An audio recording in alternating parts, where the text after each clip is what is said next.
Welcome back to World War Now, everybody. I'm your host, Conrad Franz, joined as always by Dmitry Kalygin here with a massive episode hot off the capture of Nicolas Maduro by United States forces. We did just have Jose Nino on Ether Hour for a Venezuela discussion. We discussed all sorts of contingencies, including Maduro's capture, betrayal by inside forces and eventual, handing over to the United States. But we did not think that it would happen like this. I'm not going to sugarcoat it. We were obviously shocked and awed by the operation. I had stayed up all night, the night that it occurred, which again, I was stunned when the conflict started, the strikes occurred. We're like, all right, I guess we're at war with Venezuela. We've been talking about this. But then when Trump went on Truth Social and announced that they had captured Maduro as the president, that he was on his way to the United States to face trial for drug trafficking. I mean, this was something I don't think anybody expected. So we're going to be discussing how this happened, the details, what this means for World War III, what this means for multipolarity, what this means for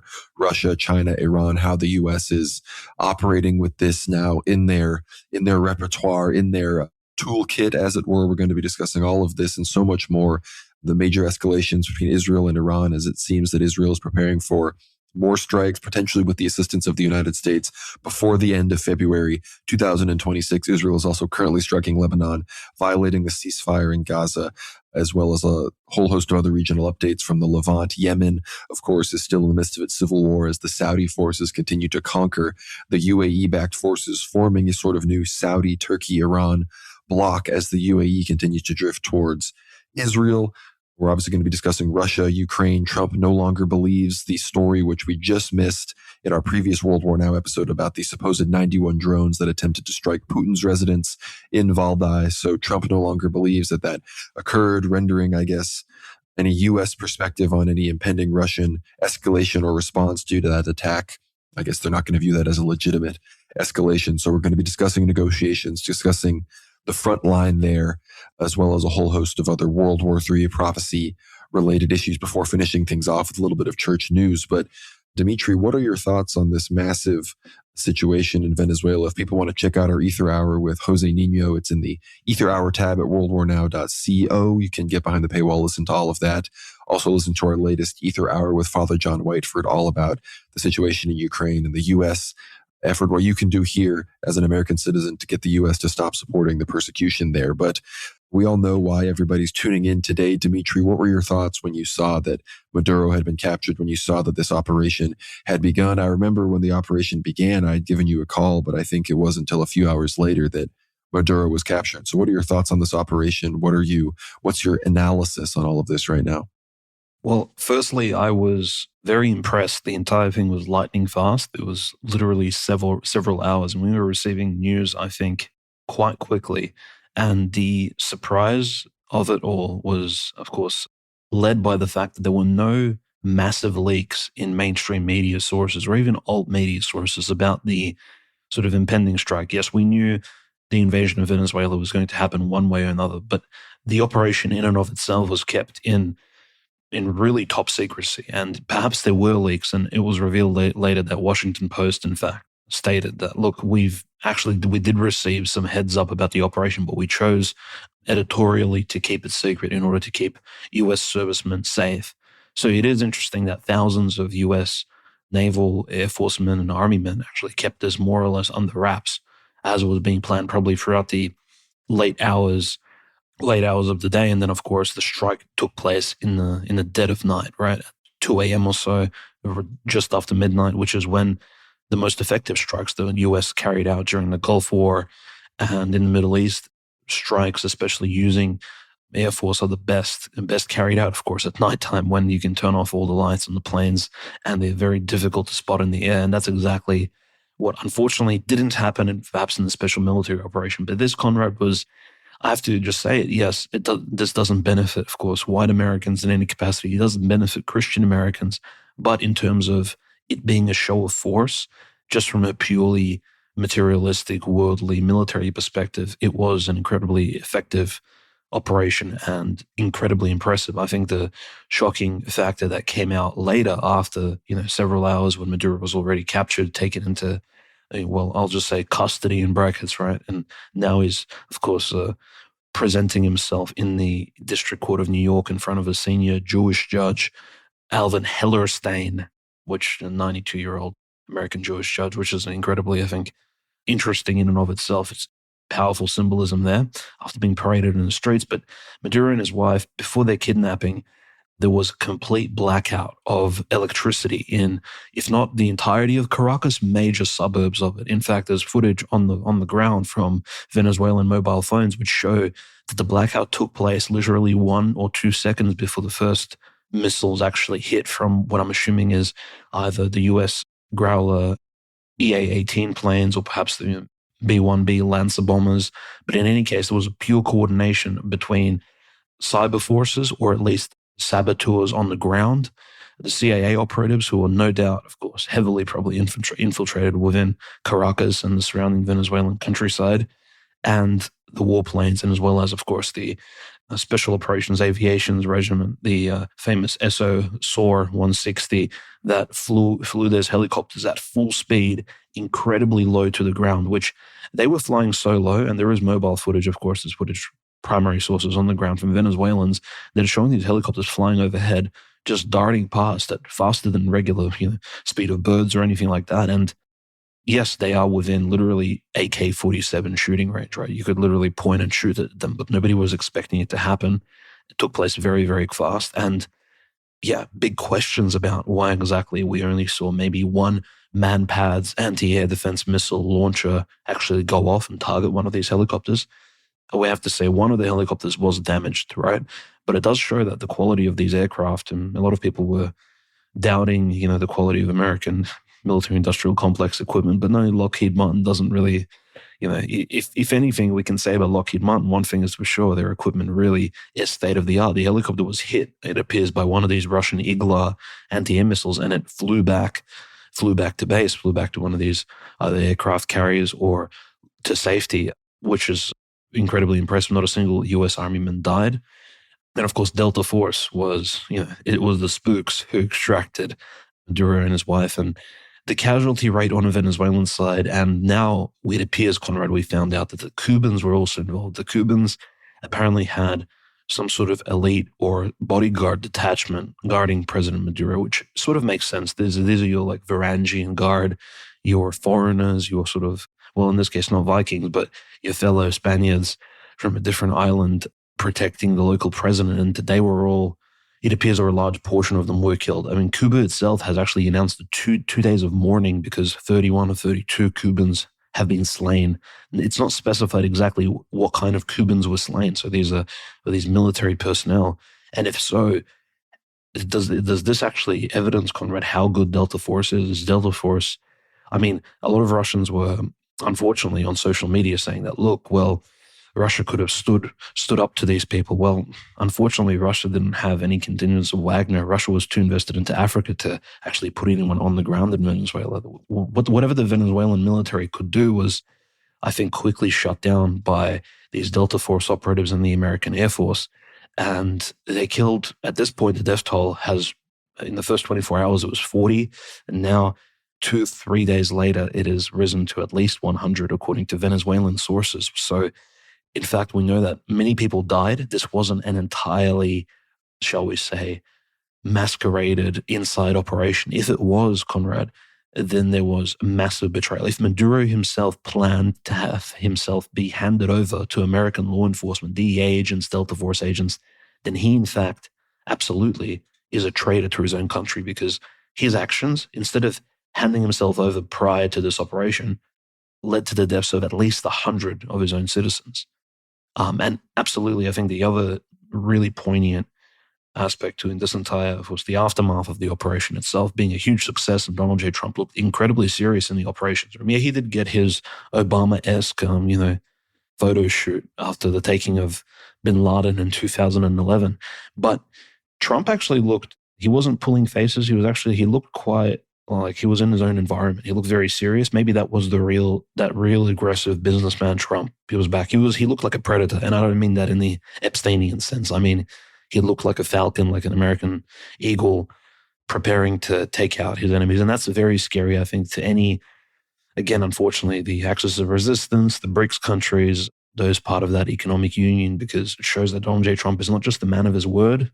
He's actually, when he goes after of somebody who's designated as his enemy. When he finds Maduro's dancing cringe, he will be coming for him. And he'll be using, this now incredibly powerful, well-oiled, and still deadly effective American military-industrial complex, this weapon. And these, well, predominantly, I think it was majority, if not the entirety of the Delta Force, as well as the special operatives, Conrad, in this particular mission, they were all white. So Trump will be using that weapon. Yes, ultimately it will favor Zog, but it will be used and it will look incredibly cool. And whoever said that the Antichrist won't look cool as he's, conquering the world during the end times? And I think this is a precursor to all of this. In any case, a huge day of shame, I think, for all Venezuelans. This is a massive loss, I think, overall, and especially to the military of Venezuela, as well as, unfortunately, I think, to everybody who was involved in preparing the defense of the country. This is a huge embarrassment, I think. And, I'm not going to say what the leaders of the Venezuelan military should do, but we know what the Imperial Japanese would have done in this particular case. And it involved, getting down on their knees with a knife in hand, etc. Like, some countries had a huge culture around honor. In Venezuela, it doesn't seem to be the case. It looks like betrayal, backstabbing, being bribed by Americans is absolutely in at the moment. That is the fad. And it's just very sad, I think, for nations that have allied themselves with the Venezuelan military elite, because it doesn't look like it has stood up to anyone at this point. And now Maduro is sort of the princess in the golden cage. He's being paraded down the streets like it's ancient Rome, like it's something out of Caesar's or Pompey's triumph after their conquest of Mithridates VI or something. It's absolutely, it's effective propaganda and absolute American victory, Conrad, at this point, and absolutely a victory for Israel that has taken out another ally of Iran in South America. It's clear that, from Fox News, from the State Department, from the military, from Trump himself, we've gotten a whole host of reasons as to why we did this. Obviously, the prosecutorial side of this thing towards Maduro is all about drugs. Trump himself is obviously talking all about oil and how we're going to get their oil business all backed up. Fox News, Lindsey Graham, these characters are openly talking about how this was all about deterring Iran and Hezbollah and China and Russia from, attacking America in the Western Hemisphere. Other people are talking about this as the Monroe Doctrine. At the end of the day, this was very cool. Like you said, everyone was impressed. So nobody wants to, the people that are losing the hardest are the bleeding hearts, the international law enjoyers, the multipolarists. I'm even hearing reports that up to 10 American Communist Party operatives were killed by Delta Force in this operation. Haas, he has been accounted for unless someone else is running his account. But I think, some of their top guys, who knows, maybe some of their secret operatives down there and their Chavista super soldiers, they didn't make it. Delta Force took them out as well. So, but truly, that was my perspective when I heard that the Cubans died, is as far as I'm aware, look, if somehow Maduro gave himself up and got screwed over, then he's just an idiot, because now he's, chilling in the same Southern Manhattan district prison as Ghislaine Maxwell, Luigi Mangione, and P. Diddy. So I don't know if that was the goal that he wanted, or I don't know what he signed, or that was part of the deal. But I think more likely is that, I don't know whether it was Cabello, the new president, the former vice president, Delcy Rodriguez, Vladimir Padrino, the defense minister, if any one of these people sold him off, or some other cabal, or if, who knows if his wife is going to cut a deal. She was captured as well, but maybe she'll throw him under the bus, or maybe he'll throw her under the bus. There's all sorts of speculation as to how this went down. Clearly, there was some kind of inside baseball going on. And I think the fact that all of the other cabinet members survived and seemed okay, whereas all of these Cubans died. The Cuban government even acknowledged it, that basically the entire, Varangian Cuban Guard, like you said, Dimitri, was wiped out. It's clear that the Cubans were kind of like the ACP. They were the true believers.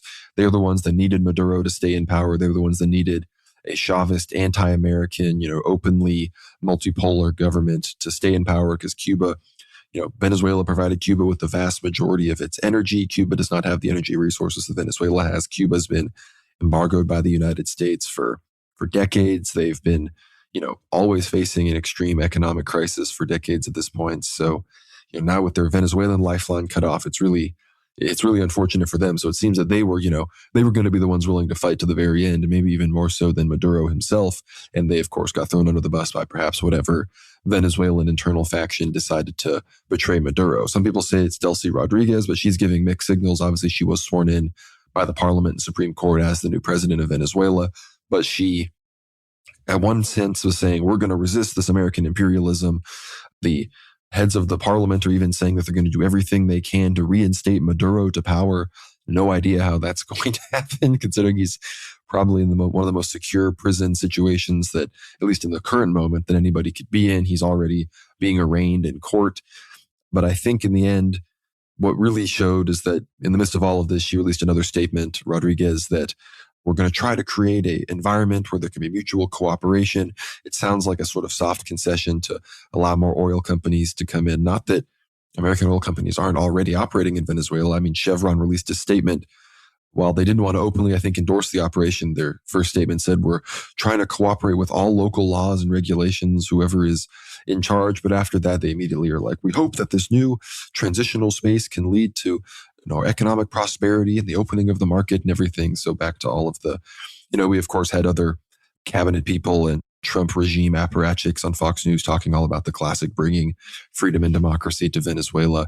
We have, that's the really big question that everybody has right now, Dimitri, and maybe you can say what you think about this. Is obviously Delcy Rodriguez is in charge. We still have mixed reports. I don't know if the U.S. soldiers ever fully operated Caracas airport. I don't know if that was a false or true report. Obviously, the naval blockade is still in place. Many strikes were done on the ports. There were, of course, other land targets that were completely disabled. So Trump seems to have implied in multiple phone interviews that the U.S. is actually running Venezuela. But it seems that might just be sort of a figure of speech for the fact that we will be somewhat involved in whoever really succeeds Maduro. There's been reports that Trump doesn't support Corina Machado to do that because she, I guess, accepted the Nobel Peace Prize instead of demanding that he receive it. We have other reports that the thing that pushed Trump over the edge on capturing Maduro was seeing him dancing. So I don't know if these are just like anti-Trump reports or anything, but I mean, Dimitri and I did warn Maduro not to sing Imagine and to stop hosting all this coal in the midst of this serious situation for his country. So again, look, I didn't want Maduro to get captured. I ostensibly hoped that he would have stayed in power, but I don't think that this is as much of a loss as, losing Assad, for example, in Syria was, as much of a loss as even Hassan Nasrallah in Lebanon getting killed by Israeli airstrikes. Because at the end of the day, these other countries, they've been standing for very specific factions in their countries. They've been standing for, oftentimes with these Islamic regimes, religious, imperial almost, preserving the Ummah or preserving Islamic civilization. So these are deep-seated religious ideals that people are willing to completely die for. Whereas, Maduro's version of Chavism, I don't think there's as many Venezuelans that are willing to go to bat for that up to the very end. Like I said, it's just these Cubans who, they've probably been waging a lifelong struggle, trying to keep a free Cuba or whatever their perspective is on it. But I don't think the average Venezuelan person is as loyal to that cause as many other people in many of these other countries that are ostensibly resisting American imperialism, which again, I have a mixed perspective on it because everybody's saying the obvious that, America's back, American imperialism. Everybody's here, America's operating, like a well-oiled machine. And that's true. This operation did obviously work very successfully. I think a lot of people thought that the Venezuelans would have had, or Maduro himself would have had more of a contingency plan for something like this. But at the same time, we have to recognize that in the way where America is clearly trying to avoid an all-out war, but still lashing out as much as they can, it is still a sign of a threatened and potentially declining, if not at least on the verge of declining, empire, of course. Because remember, the big reason I think this happened was largely to continue to isolate China, continue to create a situation where, if necessary, the U.S. can create a naval blockade against China. 80% of Venezuela's oil and energy resources, as well as high percentages of their other natural resources, their iron ore, their gold, all sorts of other mineable resources that they have that go into all sorts of manufacturing components. China was the main recipient of all of that. So now that, perhaps America controls Venezuelan exports as well as, the Panama Canal sooner rather than later, they're taking out Iran, they're taking on Russia, potentially trying to flip Russia back over into the United States and the Western camp. I don't know how that's going to happen at this point, but I think many in the Trump administration see that as the goal. And then, of course, keep Taiwan away from reintegration, control the Philippines, the Straits of Malacca, make sure you control Afghanistan, India, a lot of these regions to China's west, then of course you can totally encircle them and prevent them from threatening American hegemony. So I think that's what a big part of this is about. I think it's also presenting America as this resurgent Monroe Doctrine force, that is focusing on its hemisphere. Well, in reality, I think they're still very much going to follow along with whatever the Jewish overlords in Israel want, because I do believe America will likely be involved with Israel in this upcoming flare-up with Iran, which, January, February 2026, I think that tale is going to be told if the signals we're seeing right now mean anything. So I'd love to hear any other thoughts you have on the implications of the situation in Venezuela, Dimitri, as well as, maybe who was behind this. Because, unless you think Maduro himself was still behind it, it's a possibility, but I have a feeling it might have been some other elements within the regime. It's very hard to say at the moment. We know the Venezuelan regime predominantly, it is very oligarchic. I would say aristocratic, if not for the fact that most of these people are from like the plebeian ranks, shall we say. And they are very much tied into the criminal industrial complex that has emerged, of course, the cocaine trade, the various other, of course, narco trading that's been going on in South America generally. It's not just a Venezuelan thing. It goes all the way up into Mexico as well, Central America, etc. It's just very sad that the elites of a lot of these countries are tied to a lot of these pretext-giving industries, shall we say. And this is one of the, of course, charges placed on Maduro was drug trafficking, as well as, of course, possessing a machine gun, apparently, which is quite interesting. We'll see where those charges go. We saw Pam Bondi post about them. But yeah, there was a lot of interesting news, Conrad, about what was taking place at the time. I think a lot of the stories actually were unconfirmed. For example, Hugo Chavez's grave apparently was hit. His body was incinerated, which at this point, I don't think that was a confirmed story. And if the US did drop a Tomahawk missile or launch a missile from a F-18 plane into Hugo Chavez's memorial, I think that would have been a very interesting show of force, which we really haven't even seen in the Russo-Ukrainian war, like a destruction of public memorials simply for the sake of it. We have seen, of course, bombing Orthodox Christian churches, but nothing, so to speak, as explicit as this. So a lot of these things still need to kind of come to the forefront and, of course, for us to confirm them. But you're completely right, Conrad. Venezuela, the loss is not an immediate one. Venezuela, unfortunately, has been very disconnected from participating with its BRICS colleagues, as well as maybe the axis of resistance. It was always a secondary power. It was an emerging and an opportunistic one at that. So this is a loss, if anything, of future potential, a loss of opportunity. And in that, and it definitely is still a loss, because we have to just remember Russia invested at least 20 billion American dollars of military equipment into Venezuela, including there was Pantsir anti-air missiles, Buk anti-air missile launchers, as well as some old S-300 missile systems, which, according to some preliminary sources, have all been destroyed in this one night of early infiltration in this month of July 2020, in this month of January 2026. So that's the thing, that Russia, in fact, has been arms trading with Venezuela, and it really hasn't proven itself. And all those 5,000 IGLA systems as well. Like, the thing about the IGLA, the man-powered launcher, Conrad, is the fact that it doesn't need to actually be connected to the internet. It is completely self-sufficient. Yes, if power goes out, you could still fire one of these things. And we only saw one or two of these launchers go off at these helicopters. Again, so it means the military command on the ground was either incredibly incompetent, or, as you said, there was a call for betrayal. But yeah, in relation to the Venezuelan clans, it's interesting. Obviously, the acting president of Venezuela now being a woman isn't very reassuring, I think, considering the fact that, look, Venezuela had its own president kidnapped and there has been no retaliation, no declaration of war, no call for the United Nations Security Council to act really explicitly. There's been no retaliation of any sort. There's been no kidnapping of American citizens. Really, Venezuela is not acting in the same capacity as maybe Iran would have acted in, right? With extreme measures, maybe even terroristic ones, shall we say, against America. This shows that Delcy Rodriguez and even her brother actually, this way, it's a clan affair, is the head, Jorge Rodriguez, of the Venezuelan National Assembly.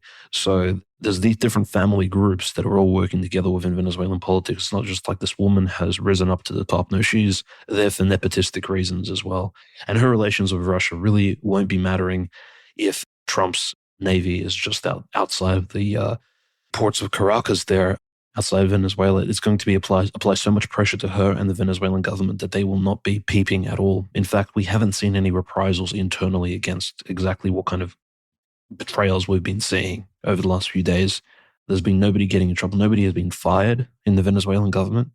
And this shows that, and, of course, that there's either huge complacency or just the level of incompetence was incredibly severe. Now, I don't want to upplay Trump's victory here a little bit too much because notice he could, in an isolated capacity, Conrad, kidnap Maduro and his wife. But what Trump apparently cannot do at the moment, or he chose not to do it, was replace the Venezuelan government. He does understand there isn't actually a mass support for Machado. He realizes, notice, there's been literally a military strike on Caracas, and there's been not a single police station taken over by protesters, rioters. There's been the George Floyd protests were more severe than anything that's taken place in Venezuela. There are certain isolated groups of people cheering on the streets. There's actually been AI-generated imagery of Venezuelans cheering about Maduro's arrest. And the Venezuelan people are not, all in all, at least from what we can see, they're not necessarily happy about what's taking place. It's not like they're absolutely happy that they've been liberated. The same government that Maduro represented is still in charge of the country. Trump is willing to, in fact, cooperate with that government to keep them in charge and maybe to have them be more pro-American, which shows maybe this is a point of weakness that Trump and his administration are saying, look, we rather have a regime in place that we can control, for example, rather than completely try and nation build again, make Venezuela more democratic. So absolutely, Maduro is a replaceable figure, and I think Trump may be willing to work with whoever replaces him. And again, the success of the operation clearly is indicative of the fact that China's strong relation with Venezuela it's a slap in the face of China. It's obviously a pointer towards future Chinese dependence on perhaps Venezuelan resources, right? Venezuela is incredibly resource rich, maybe 2, 3, maybe 4 times richer in resources than Syria, for example, like the bauxite, the gold, iron, coal, whatever you want, gas, as well as, of course, crude, heavy oil. It's there available in such abundance. And I'm not even talking about the jungles of Essequibo next door, right, between Guyana and Venezuela. This Maduro kidnapping almost resolves that entire issue. And all of those hidden reserves in that jungle also now become available for the taking for these multinational, international corporations. And it's a complete victory, but Trump does still need some sort of sensible regime in charge of Venezuela. It doesn't look like. We'll see exactly where he takes it, of course. Perhaps he will work with the new Venezuelan regime if one comes to power in order to, again, escalate against Cuba. In any case, the overall angle of this, of course, would predominantly, I think, be also aimed at Iran. As soon as the U.S. fleets are free and at liberty to leave the South Caribbean, I think there's a good chance, Conrad, they'll be heading to the Middle East because there's a huge escalation going on there. So absolutely, I think generally speaking, the operation was a success, but it also points towards the fact that, well, if the axis of resistance, if the BRICS Economic Union wants to back any sort of country up militarily speaking, unofficially, and to present them as a counterweight to the expanding American empire or this new Don Roe doctrine, they're going to need to try a lot harder. 20 billion American dollars isn't going to do the trick.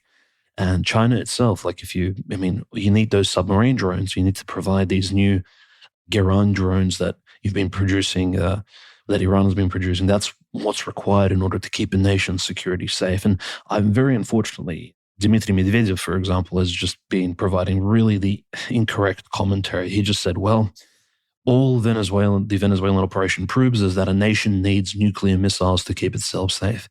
And that's not entirely true. I think you can heavily bolster a nation's defense. Look at Iran, for example, to the point where it does become a deterrence in and of itself. I think the whole nuclear talk is a little bit taken out of hand because if you look at the Russian Federation, it is being bombed right now incredibly heavily, attacked by drones. Putin's house, we'll talk about it later in this episode, has been assaulted by Ukrainian drones, and Russia has plenty of nuclear missiles, and it simply cannot stop these constant assaults by the neighboring angry and demonic Ukrainian regime. So nuclear missiles don't absolutely deter an enemy, especially in these non-linear wars. But it'll be very interesting, Conrad, to see China's response to all of this. And exactly, China's response is not always on the same length. It's not always going to be equivalent to how we may foresee it. It may be economic, for example. There may be some tariffs, sanctions. Who knows exactly how China will react? Will we see a strike against Taiwan, as we sort of spoke about last week? Potentially these massive operations. So the outcomes of the Venezuelan, shall we say, the posing of Maduro, I think will be evident later on in 2026. And we'll probably come back to this story to sort of discuss exactly its impact. But almost every single year begins with like a massive story of this scale. I think you'd probably agree. Now, this was quite the way to start 2026, to say the least. And again, we have to see the latest comments. Obviously, this is a developing story. By the time this episode airs, there may have been significant developments, but the dust is slowly starting to settle. But Trump has already threatened, Delcy Rodriguez. He said if she doesn't do what's right, she's going to pay a very big price, probably bigger than Maduro. And again, she had already made comments about, cooperating with the U.S. And she is known as a much more moderate figure within Maduro's party than Maduro. So I can't imagine her actually mounting any strong resistance. There are claims that millions are mobilizing for pro-Maduro forces. There have been issues to arrest anybody that aided in the U.S. operation. But who cares at this point? What is that even gonna accomplish? Who's in the country to fight? I doubt any of these collaborators are going to fess up. So it's just a bit of a futile situation. As far as the oil and the resources go, Marco Rubio already said it himself. He said, we don't actually need Venezuela's oil. We have plenty of it in the United States, but we will not allow Venezuela's oil industry to be controlled by adversaries of the United States, which that basically just means we can't allow all this energy to keep going to China. It's the same thing with Iran. Iran is one of the main reasons for targeting Iran is they supply an extreme amount of crude oil to the Chinese. So that's, again, a whole huge part of this is about isolating China, making sure that, if America does decide to break free from China's, industrial capacity and go independent, that China won't be able to continue to fund. Because China does have massive trade partners. They're the main trade suppliers of Indochina, of Europe in a lot of ways, of all sorts of countries across Central Asia and the Middle East, China. So there's a chance that China could survive being cut off from America's, massive market. But America is making sure that they economically and militarily surround China to where that's not really a possibility. And we mentioned before other allies, specifically Cuba. Trump is threatening them. Trump is also threatening Colombia, who Gustavo Petro, he's the president for about 5-6 more months before being term limited from running for president again. But this is from Al Jazeera. Trump threatens Colombia's Petro, says Cuba looks ready to fall. The United States President Donald Trump has threatened military action against his Colombian counterpart Gustavo Petro following Washington's abduction of Venezuela's leader, and said he believed the government in Cuba too was likely to fall soon. Trump's comments on Sunday come amid a growing outcry over the brazen abduction of Nicolas Maduro, with Brazil, Chile, Colombia, Mexico, Uruguay, and Spain condemning the U.S. action as a dangerous precedent for peace and regional security. Trump told reporters on Air Force One that Venezuela and Colombia were very sick and that the government in Bogota was run by a sick man who likes making cocaine and selling it to the United States, which is true. It's pretty funny that Trump is, allowing all this to happen in Colombia when everybody knows that Colombia is, 10 times more responsible for any inflow of drugs into the United States. But, that's a different subject. And he's not going to do it for very long. Let me tell you, Trump said, referring to Petro. When asked if he meant a U.S. operation against Colombia, Trump said, sounds good to me. The remarks prompted a sharp rebuke from Petro, who told Trump to stop slandering him while also calling on Latin American countries to unite or risk being treated as a servant and slave. In a series of lengthy posts on X, Petro noted that the U.S. is the first country in the world to bomb a South American capital in all of human history, but he said revenge was not the answer. Instead, Latin America must unite, Petro said, and become a region with the capacity to understand trade and join together with the whole world. We do not look only to the north, but in all directions, he said. U.S. forces seized Maduro in Caracas early on Saturday, yada, yada, yada. Trump said a lot of Cubans were killed in the U.S. raid on Caracas, adding that an American military intervention in Cuba was unnecessary because the island appears ready to fall on its own. Cuba is ready to fall, he said. Cuba now has no income. They got all their income from Venezuela, from the Venezuelan oil. They're not getting any of it. Cuba literally is ready to fall.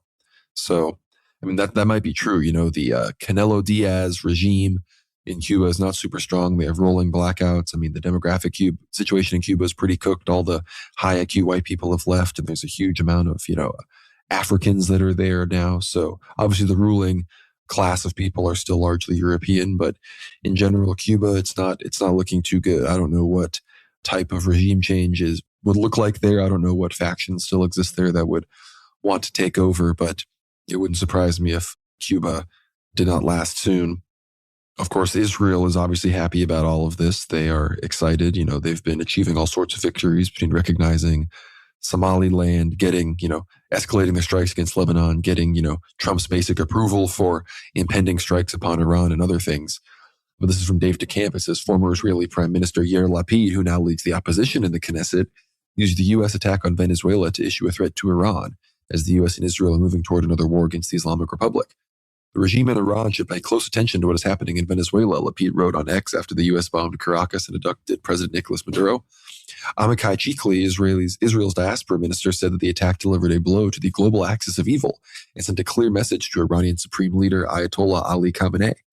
The U.S. assault on Caracas came after President Trump appeared to threaten war with Iran over the protests taking place inside the country. If Iran shoots and violently kills peaceful protesters, which is their custom, the United States of America will come to their rescue, Trump wrote Truth Social on Friday.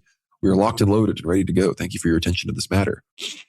So I guess, maybe certain Israelis would want a Maduro option for U.S. Delta Force and, some form of Mossad operatives to go in and kidnap the Ayatollah or something. But I don't know. I feel like the Israelis would prefer to just blow him up in an airstrike. But before we discuss what's going on in the Middle East and, pivot to Iran, who obviously was very well connected with Venezuela, Dimitri, I'd love your final thoughts on Venezuela, Maduro. What do you think is going to happen to him? I'm hearing reports that all of the Russia, Chinese, and Iranian ships are now flying, random foreign flags and are trying to break through the American blockade as they escape these Venezuelan ports and return to their home countries with whatever oil or other things they're loaded up with. I'd love to hear your thoughts on all of that and any final thoughts on this insane situation, which again, I think we can all agree was a crazy way to start 2026. No, of course, it's extremely, I think, satisfying for any MAGA pro-Americans who really hated communism, because this is another invasion of Grenada in 1983, Ronald Reagan-esque victory, right? When the Grenada was liberated from Cuban and Soviet communists, and that operation was a huge success. I mean, overall, it's of course a loss for the Axis of Resistance, the so-called BRICS countries, the Russia, China, of course, losing a potential future major ally in South America that they only recently have started to sort of warm up to and really bolster and strengthen. And I think going into the future, Conrad, yes, there will be more trade with Venezuela. China and Russia will continue to, we don't have any news about Chinese assets, for example, being seized by American corporations or being nationalized by Venezuelans who are pro-American at the moment. No, China's assets are still quite safe in Venezuela. It's just, I think, these countries, knowing the Venezuelan regime will be very heavily under pressure and under the thumb of the American establishment, will, of course, trade with it very cautiously. It will become just one of many trade hubs in South America rather than this major, potentially growing superpower, of course, in that southern hemisphere, which, Brazil obviously is today, but Venezuela well and truly, had the sixth highest GDP, I believe, in the mid-20th century, as we discussed on our 8th hour episode recently. It's quite obvious Venezuela isn't a country which absolutely had potential in South America. Now I think that has been well and truly squandered. So going into the future, I think there will be relations with Venezuela. It's just, this will be a shelved, archived case. This kidnapping is an example that not only is there internal corruption, betrayal of the most embarrassing, shameful levels, right? And the military is just not willing. There's zero willpower here. It's complete cuckoldry, right? And I think, just to favor, of course, the Russian special military operations, because a lot of people are hating on the fact that Russia could not conduct a military operation of this scale in 2022 or anywhere after, of course, the operation of the Crimean referendum in 2014, for example. Even the Donbass war, for example, in Slavyansk or Gorlovka could not, there was no support for the Russian Donbass forces really from the official military. It was really a grassroots program with Strelkov, Motorola, Givy, and friends when they defended themselves against the Ukrainian army. But what we saw here, I think, was a really good example of just the Americans taking the initiative and actually achieving their goals. And, maybe this will set a positive example for both China potentially acting in Taiwan and for Russia acting in countries such as Ukraine. But I think even scarier is the prospects, Conrad, the Venezuelan case, the Venezuelan example, which we'll reference many times in the future, to nations like Kazakhstan, these insubordinate allies, shall we say, Aliyev in Azerbaijan, which is why Aliyev's saying, well, might makes right, it seems like international law is that these countries are all very truly aware. Pashinyan, for example, like what will stop the Turkish equivalent of Delta Force flying into and grabbing Pashinyan if he, of course, acts out of pocket, for example, or what will stop President Putin to go against Aliyev if Aliyev really turns against Russian interests going into the future, which he mostly has already, has been sort of leaning in that direction. Definitely President Takayev in Astana. So there's really big concerns, I think, for many of these smaller rising countries that are maybe on Venezuela's level, if not even less militarized, because this really opens up a Pandora's box, not necessarily for an entire total death of international law, but it makes it definitely much more lawless. We are in a sort of multipolar Wild West. Definitely America's taking advantage of it, but I think Russia and China most likely, and they will be silly not to, will of course implement their own strategies to make this, an ongoing tradition moving forward in the 21st century. So we're going to be seeing a lot of very interesting moves, I think, in the near future. No, I think if we had mapped out the multipolar powers, the main ones being China, Russia, followed by Iran, then I guess Venezuela, Venezuela was they were the ones in the top five, they were the one in the top five that's the easiest to take down. And that's what we just saw. And again, I know that some would say that, it's not over, Delcy Rodriguez is still in power, but look, whatever the U.S. largely wanted to achieve, it seems that they're going to achieve it, whether it be the direction of Venezuela's resources or the alignment generally of the regime and their cooperation with these other countries. Clearly, America is going to have enough of a say to render Venezuela no longer a relevant and competent, I guess, base of operations for these BRICS countries. So that's the unfortunate reality of what we are currently seeing. And I guess the Cuban regime is now something we're going to be watching much more closely because I think the statement is correct. They're going to be struggling to stay afloat in the midst of all of this. Obviously, Iran is the main story going on in the Middle East. We have the situation in Yemen. I think one of the most interesting developments, specifically with Yemen at the center, is how Saudi Arabia, Iran, and Turkey are all sort of getting over their differences and aligning, largely both against Israel and against even the UAE and a lot of their influence in the region. The UAE is about to establish a Israeli base that can host up to 800 Israeli soldiers. They're in the Gulf, which I don't know if it's the first openly Israeli base in the Gulf. I don't know all the details there, but it could be. And that would be obviously a big escalation towards Iran. The Saudi forces are obviously successfully beating back the Southern Transition Council backed by the United Arab Emirates. They are the pro-unionist for all of Yemen to remain united. Those forces have pretty much beaten back the separatist STC forces back to their headquarters in Aden. It seems that they've pretty much lost. Of course, the UAE is also very much behind Israel recognizing Somaliland. The UAE has, I think, tacitly recognized Somaliland, not openly, but they've already, I think, effectively opened diplomatic channels. Ethiopia has also gotten access to the sea with a lease on a port in Somaliland that I believe Israel is also helping them achieve. This also includes the UAE and potentially Israeli assistance backing the RSF, the Rapid Support Forces in Sudan, who I guess might have some kind of alliance with Ethiopia. So again, you've got these pro-UAE forces in Sudan and Yemen and all of these places that seem to be working with Israel. And I don't know if the UAE, jumped the shark too soon.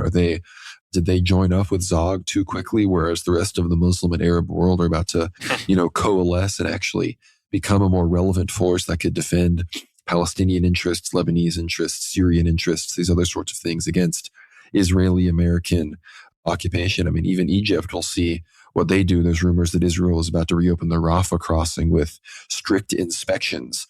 But again, all of this, I think, we're going to see exactly if it's all too little too late, if Israel decides with the U.S.'s help to go for broke against Iran. Will Saudi Arabia and Turkey and any of these other countries, will they actually do anything in response, or will they just watch as they have in the past? Or even worse, will they assist in Israel's defense like we see with Jordan? Obviously, I believe even Saudi Arabia in previous confrontations did allow their airspace to be used to shoot down Iranian missiles. Is that something that these countries are going to allow to happen again? I'm not really sure. Obviously, today, as we are recording this, huge Israeli strikes occurred in southern Lebanon.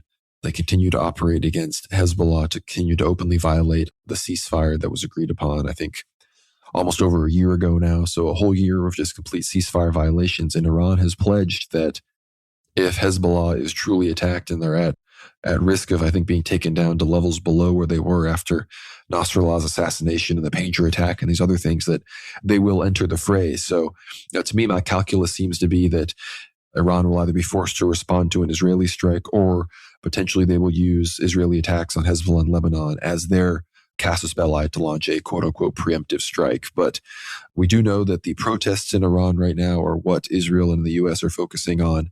Trump, like I read earlier, is openly discussing attacking Iran, pressuring Iran due to their treatment of the protesters. We've seen all sorts of violent protesters storming Basij and other IRGC-affiliated headquarters, sometimes with weapons, attempting to assault and kill police officers. I have seen a lot of footage showing the Iranian security forces clearly not wanting to use deadly force and then effectively being forced to, or else, to give up these buildings or to give up places with weapons. They're trying to storm police stations. A lot of these are occurring in Kurdish regions, other regions dominated by ethnic minorities, like other anti-regime protests we've seen before.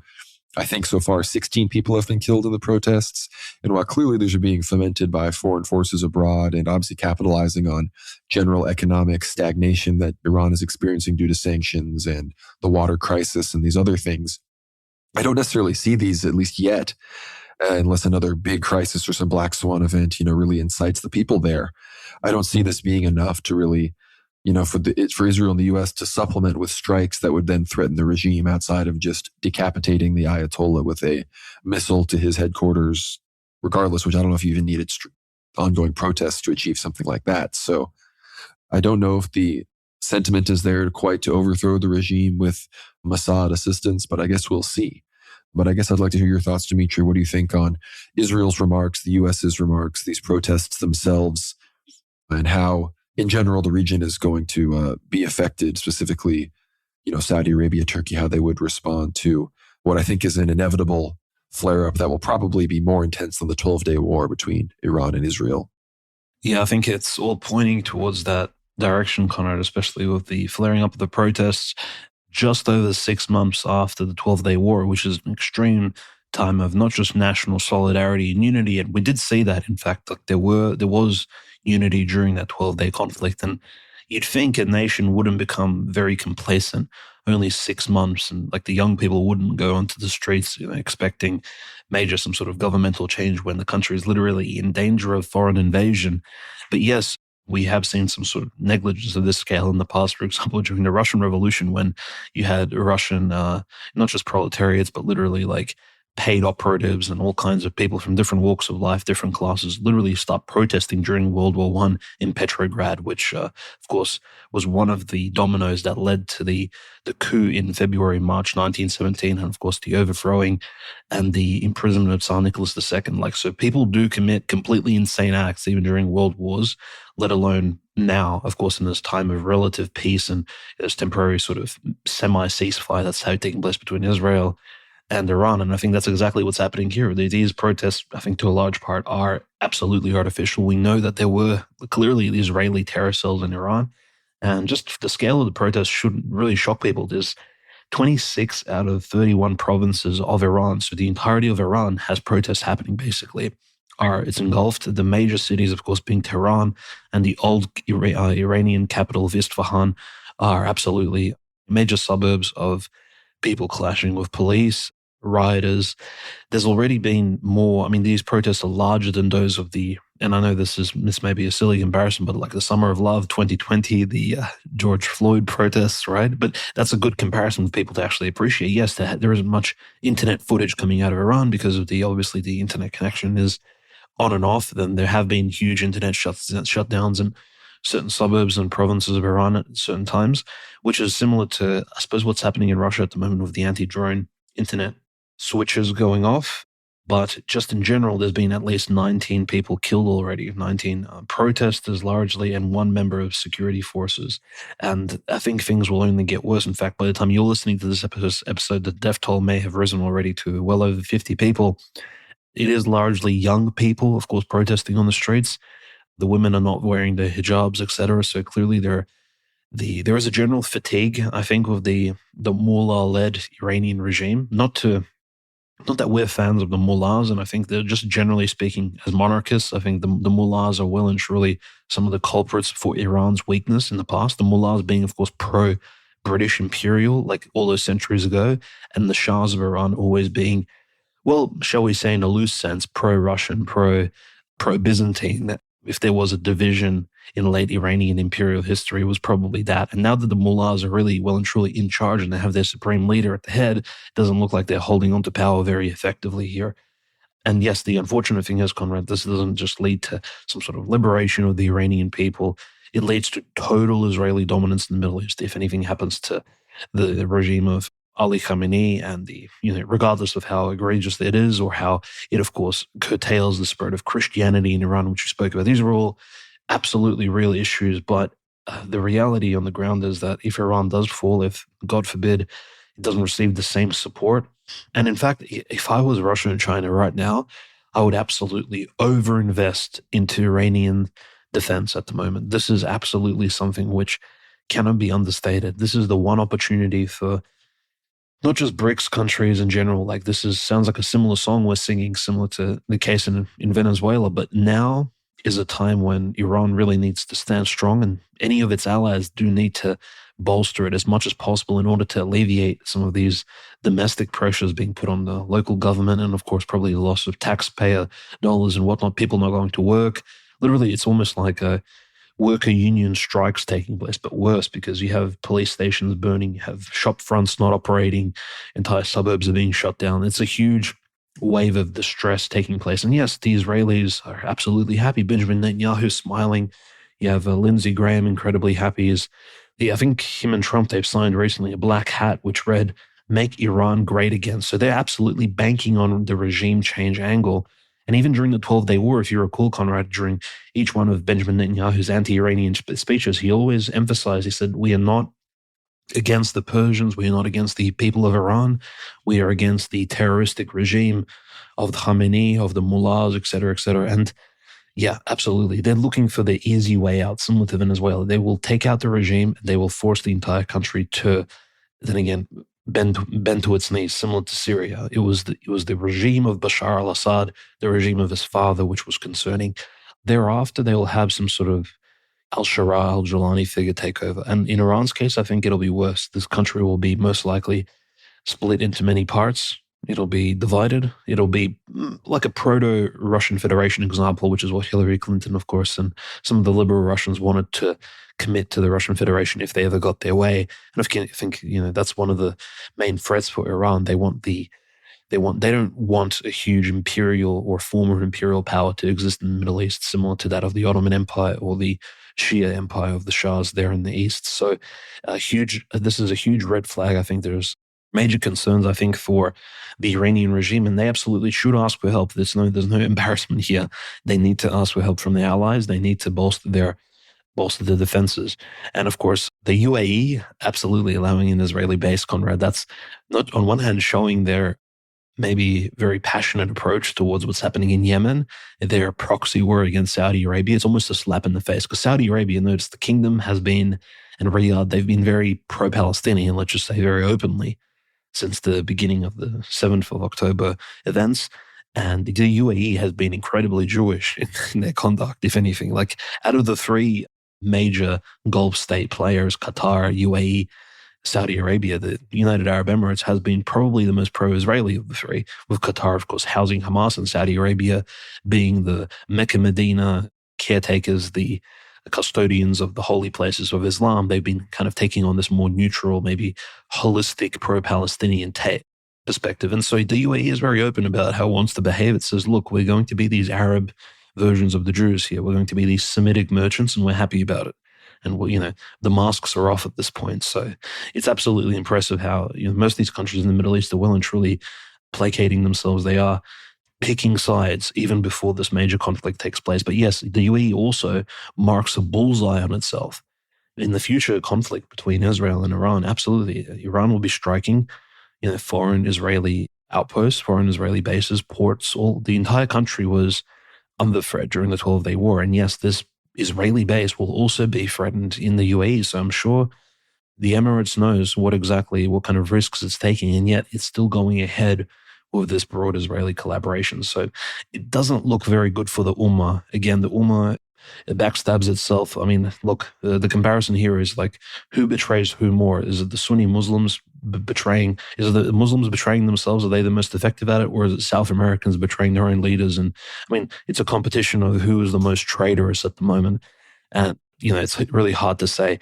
Unfortunately, moving sort of more towards the Levant, it doesn't look any better for Lebanon. I think Lebanon does have there's a national security meeting taking place with Joseph Aoun, as well as the head of the Lebanese Congress, the parliament. It's taking place on Tuesday, so just tomorrow, and who knows what kind of conclusions they'll come to. This is after this major bombing south of the Litani River. There's many casualties. Casualties continue to mount every single week as we report on the Lebanon-Israeli, this proxy conflict that's taking place. It's not an official war, but apparently it's a ceasefire. But in any case, Israel, whenever it bombs innocent, kills innocent people, Conrad, they always say, oh, it's a Hamas cell, it's a Hezbollah cell, it's a training camp, it's the home of a Hezbollah member. But it could be like a Hezbollah member's third cousin, for example. And yet the death warrant is still signed, and these families, they do still need to die. So if your fourth cousin or like your fifth uncle twice removed was a member of Hezbollah by some coincidence, right?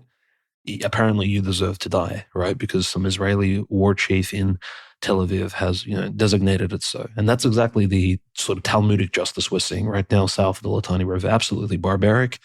We could, of course, take a very anti-Islamic stance in the Middle East, if not for the fact that the Talmudic Jews, for better or for worse, are literally acting more evil than actually the Muslims are at the moment. They are absolutely the chiefs of bloodshed, and they have well and truly killed more people just on sort of per capita, per year basis than any other Islamic regime in the Middle East over the last 25 years. And that's sadly incredibly, Israel has outdone ISIS, they've outdone Al-Qaeda, they've even outdone HTS in the Idlib province and in greater Syria, generally speaking. So it's kind of hard not to see Israel as just another terroristic regime which is seeking to expand its power, similar to how al-Baghdadi was trying to push this artificial, simulacrum caliphate across the Levant, Syria, and Iraq.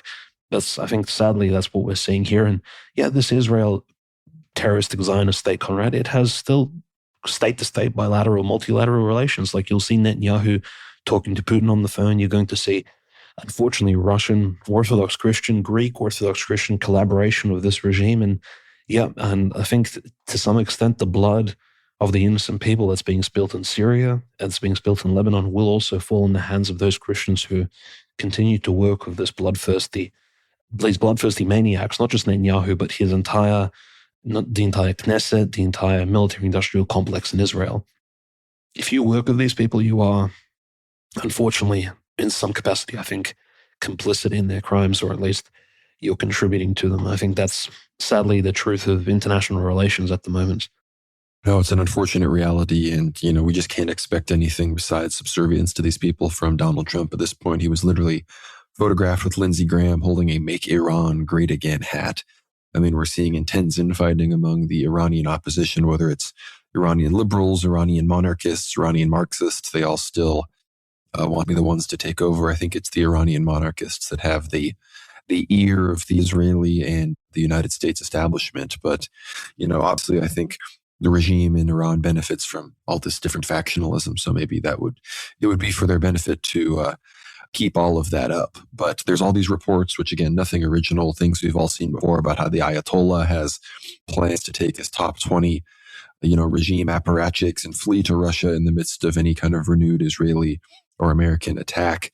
If America tries to do an extraction operation like they did with Maduro, maybe then the Ayatollah would flee to Russia, and then you'd have him and Assad and Edward Snowden. They could all hang out or whatever. But I'm very skeptical of these ideas. I don't know if there are other places the Iranians would like to go. But again, I think outside of Israeli and American interference, I don't think the Iranian regime is as threatened as certain others are. If the pressure on them was taken off, and if the rest of the Islamic world, came around to allying with Iran, I think the regime would actually be relatively secure for how hardline they are on their Islamic fundamentalism. But I think in general, Russia and China are looking at Iran right now. And at a certain level, the only thing you might claim that the Venezuela situation benefits is if Russia and China see Venezuela as, sort of a lost cause and they surrender it to America to dominate that hemisphere, then they might have more bandwidth and more willingness to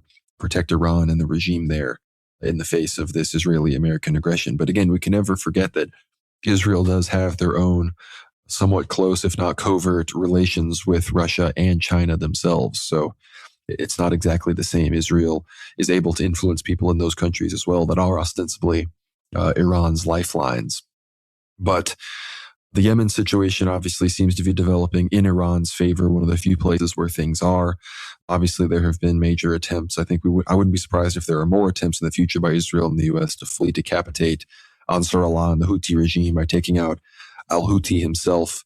But the failure of the UAE there is generally good for the axis of resistance and for the anti-Israeli causes there. So before we discuss everything going on in Russia, this rumor about this attack on Putin, Dimitri, do you have any final thoughts on Yemen, on Lebanon, on Iran before we switch regions here?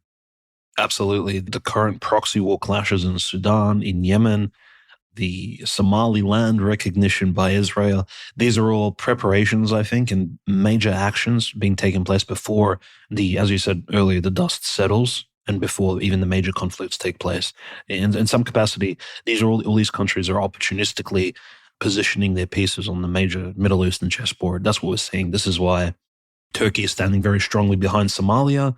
This is why, of course, America is even somehow the Trump regime is reacting to the Somali migrant sort of crisis in order to, of course, bolster Israel's support for Somaliland in many American states. Like there is this, wow, the Somalis are conducting fraud. It's like apparently this was fresh news, even though it was really well known for like years on end. But the only reason they're focusing on it now and they're honing in on the Somali fraudster white collar crime issue in America is, of course, potentially by some, directed reference, they're trying to support Israel's relation with Somaliland. I think it's ultimately a domestic issue, which is being turned and fermented into a foreign policy point of support for Israel, which is quite bizarre. But yes, that's exactly how the Eye of Sauron operates at the moment in the unipolar world. We have to also keep in mind, Conrad, the recent, of course, strike on Putin's house. It is very similar to other strikes we saw in the houses of world leaders. For example, apparently Ahmadinejad's farm or his dacha was attacked in Iraq. If you remember, by the Israeli drones during the 12-day war. We recall Hezbollah tried to bomb Netanyahu's house, right? during the major bombing campaign between Hezbollah and Israel. And so we can't necessarily say that the Ukrainians are the first regime to sort of strike at the home of their oppositionary leader. But a really important point is that the strike against the Valdai headquarters of Vladimir Putin wasn't just around to attack his house or his dacha or his residence to try and kill him. There was also there's a nearby nuclear command center, which of course operates, I believe, most likely nuclear silos or launchers in northwestern Europe, like Russian bases there, of course, adjacent to NATO countries like Finland, looking at Sweden, these new NATO countries, as well as the Baltics. So it's not just Putin's house that was a target. There's obviously more scale to it. So overall, of course, the attack was also accentuated by the fact that Valdai is, spiritually speaking, the place where Putin's father confessor also lives. There's a lot of churches, monasteries nearby, and apparently Putin himself has stated that he goes to church for the most part when he's staying at the Valdai residence. So we do know Putin's spiritual father literally lives around these particular areas as well. So in some capacity, we can also say it was maybe a spiritual strike against Putin. Maybe this is more of an exaggeration, but we should just have to keep in mind that is somewhat of a factor here. The other interesting point is that the attack took place on the 28th of December, 2025, and it only took several days for the entire situation to essentially calm down. So the official Russian media confirmed that there was 91 drones that attacked Putin's residence, that this was supposed to cause an unprecedented escalation. This was an act of terrorism. This was stated by Lavrov, the foreign minister of the Russian Federation.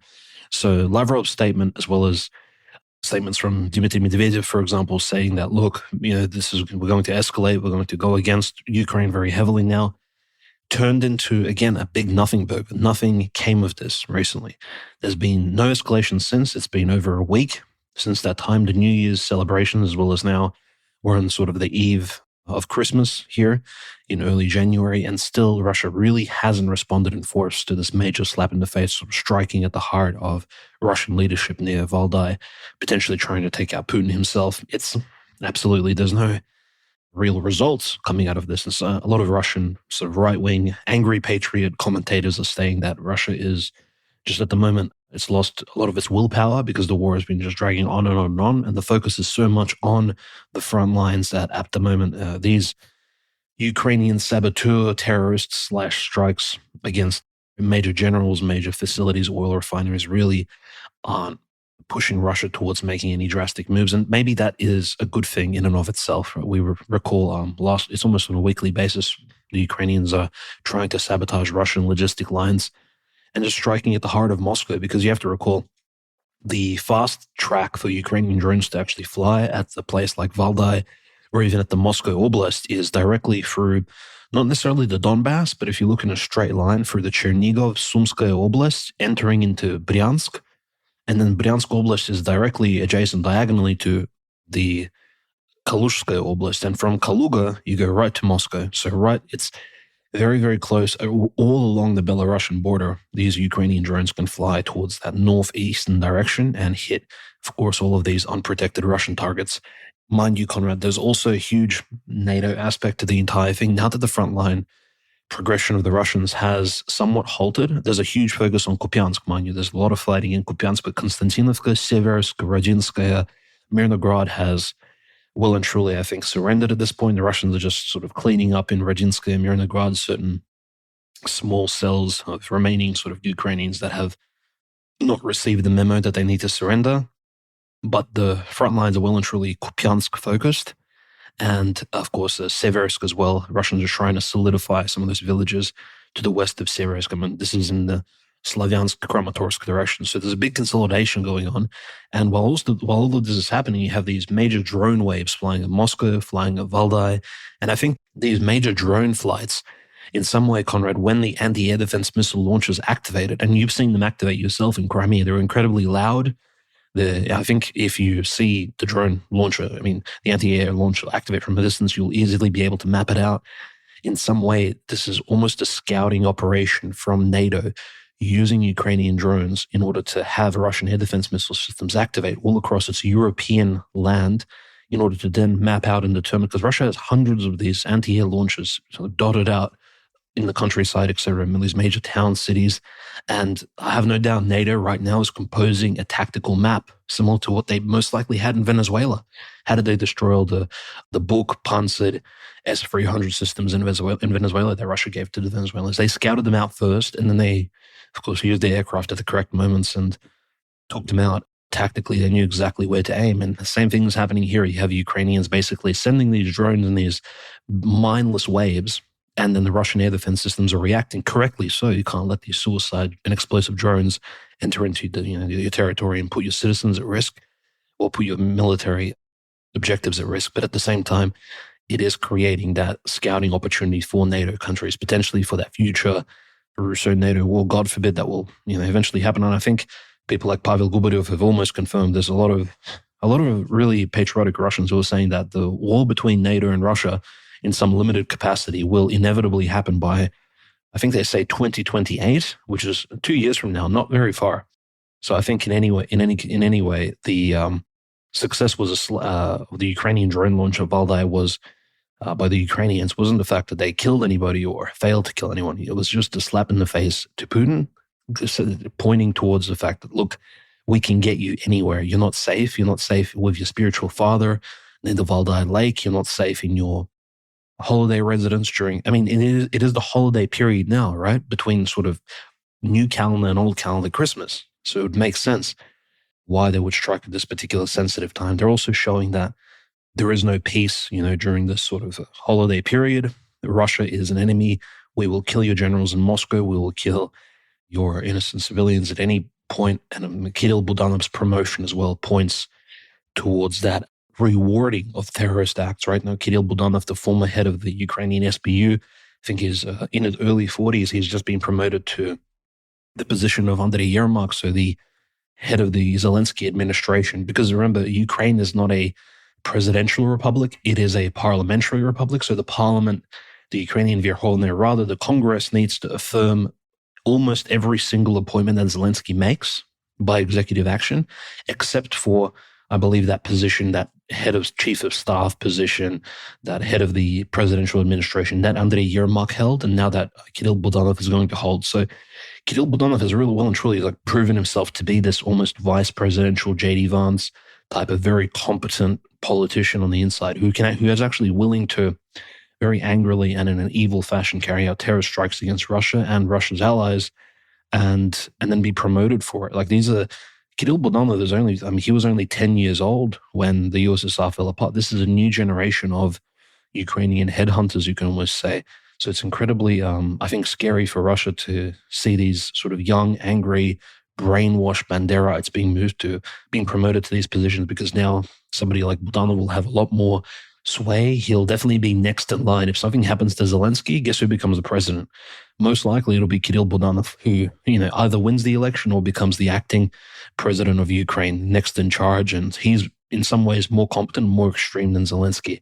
And someone like him this is the guy who tried to, of course, shoot down Putin's plane when it was flying over some of the SMO adjacent territories. These are all these provocative actions he's had his particular finger in. So this guy is absolutely dangerous in the future, maybe much more dangerous than Andrei Yermak. So to say, Conrad, that we're moving towards a potential long-term ceasefire, a long-term peace treaty, whilst all these provocations are taking place, and Zelensky himself recently, even the Venezuela reaction, what was his reaction to Venezuela? He almost alluded to the fact that Trump should try and kidnap Putin and start World War III. Like, the guy is a maniac. So Zelensky is not a serious person.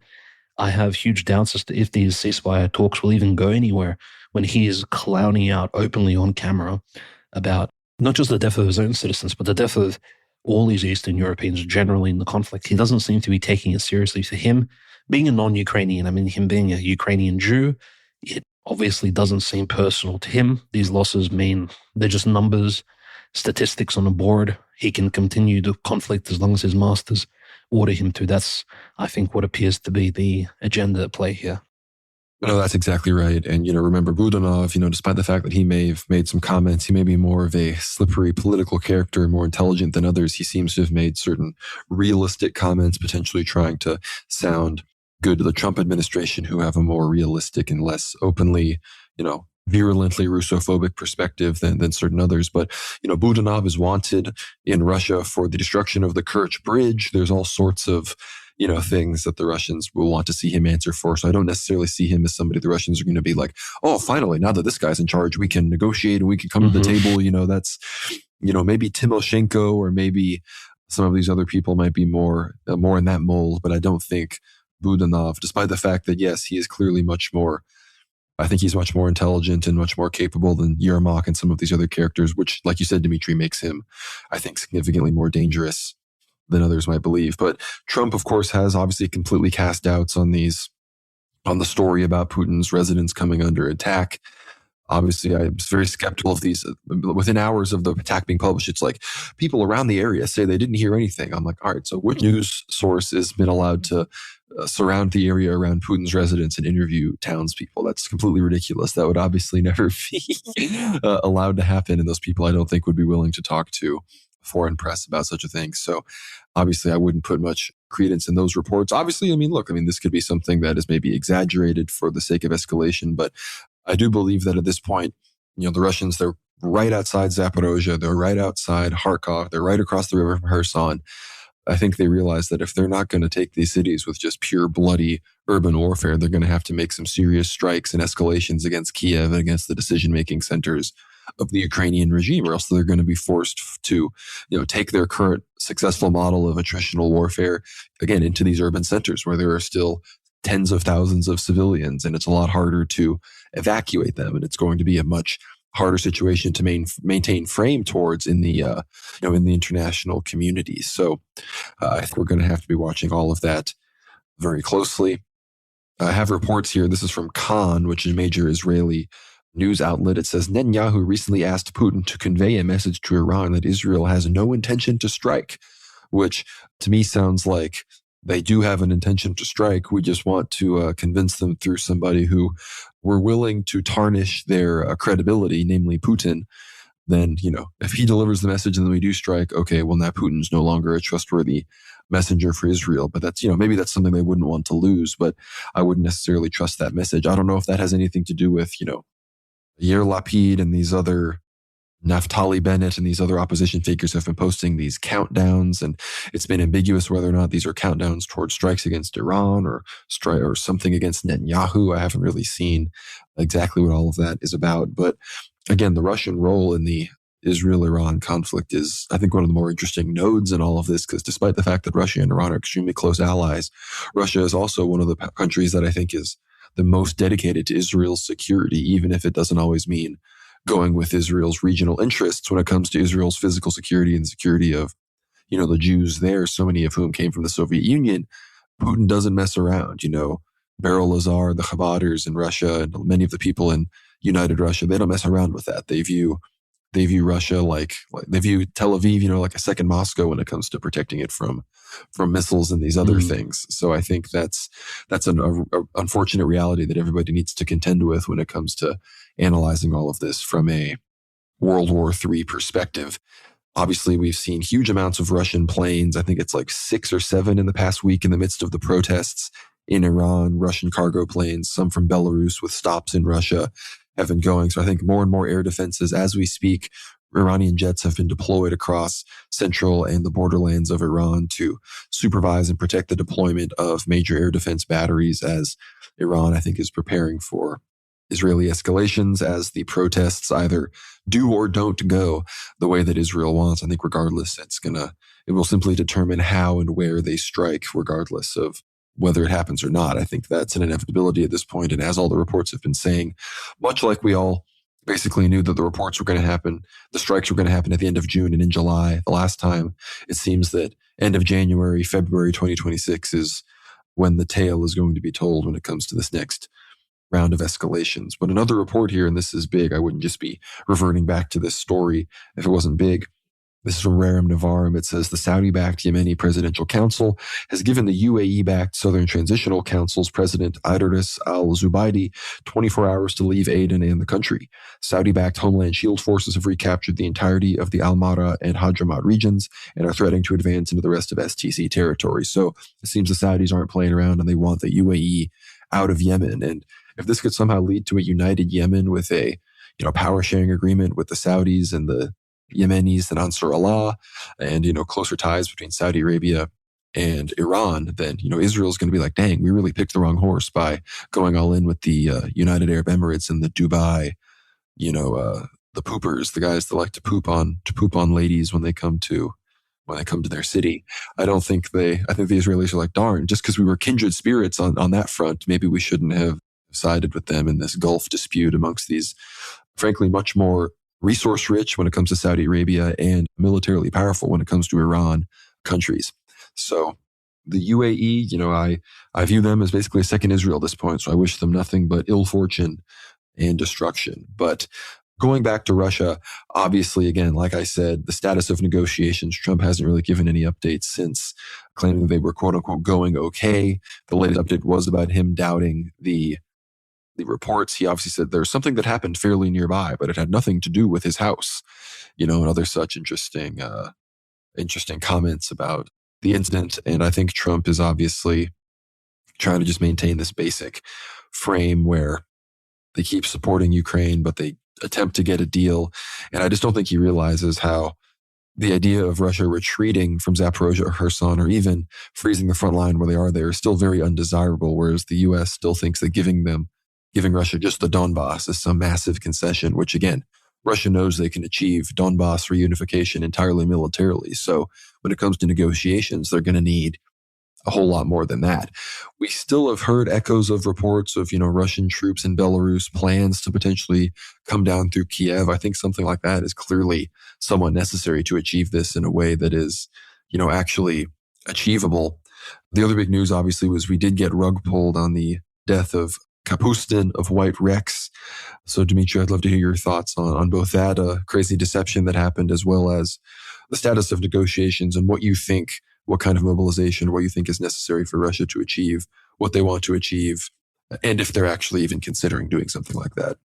Yeah, so apparently the death of Denis Kapustin was in fact a plan in order to, because the Russians, of course, put out a warrant for Kapustin's arrest, and apparently there's a $500,000 bounty that was apparently collected by the Ukrainians who, allegedly flew the drones to kill him. So the Ukrainians are claiming that they've scammed the Russian government into faking the death of White Rex. And it was so realistic to the point where you had Ukrainian media, Russian media, international media. In fact, there was people on YouTube, major Russian, Ukrainian YouTubers, giving their opinions, and this political commentators, that is, professional authors, etc., all giving their takes on White Rex's passing and his killing in the war front of Zaporozhye. And now, in fact, he's still alive. If anything, this just shows you the level of scamology. This is just literally the Nigerian prince behavior of even Ukrainian elites, even those claiming to be these like Banderite white nationalists. It's all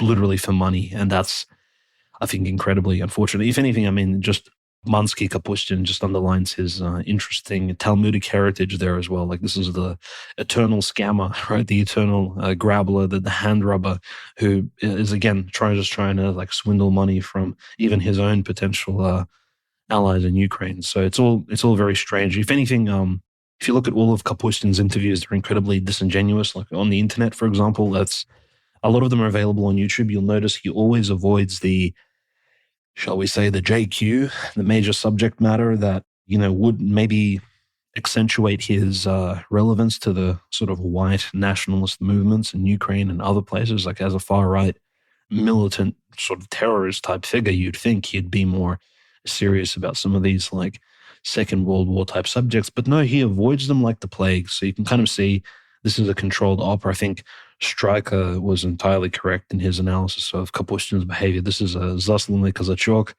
He's a completely brought out, sort of controlled opposition figure in the so-called Russian, Ukrainian far-right circles. And it's not surprising that he, in fact, has been involved in this major like self-suicidal scam type of affair. His sort of a weird connection to Maxim Marcinkevich Tisak in the past, who was murdered in a Russian prison, I think is really not a consequential link, if anything, because Mansky Kapustin, in fact, wasn't friends of Tisak for very long. And he, in fact, even comes outside of Russia. He lived in Germany for a long time due to his Jewish migrant parents. So the man is a complete sort of, outsider, shall we say. But speaking of like people in Russian prisons, Conrad, we had Strelkov's official take on the whole Venezuela thing actually released quite recently. So this is Strelkov's letter, recently published. And in fact, he's of a very similar mind to us. He says the seizure basically of Maduro essentially will lead to American control of Venezuelan oil. The control of Venezuelan oil, yes, maybe not in the short term, but in the long term, will lead to more American manipulation of the oil prices in the world market. Why this matters is because, unfortunately, Russia still heavily depends on raw energy exports for, in order to fund the majority of its federal budget. This is significant. So keep in mind, if in the next 10, 15 years, America, via Venezuela's oil, begins to manipulate the oil price around the world, and if the price of oil, for whatever reason, because of some machinations of the unipolar, shall we say, globalists, does drop, this will negatively, really heavily affect the Russian economy. A good example of this would be when oil was at its cheapest in the late 1990s, the entire Russian economy, well, not without contribution from Boris Yeltsin, Boris Nemtsov, and Chubais, but the Russian economy defaulted. I believe it was 1998 when it actually hit rock bottom. Like, it completely bounced and hit the bottom of the well. And that happened when oil prices were at their lowest. And when oil prices were peaking in the early 2000s, that's when the Putin's renaissance, the rise of Russia economically, actually took place. So the price of oil really heavily is identified with Russia's success, at least in the recent decades. And Venezuelan oil now being heavily under the control of America, and obviously by connection to Israel, and is I think a really dangerous sort of finger on the pulse of the future, shall we say, Russian world that now America has.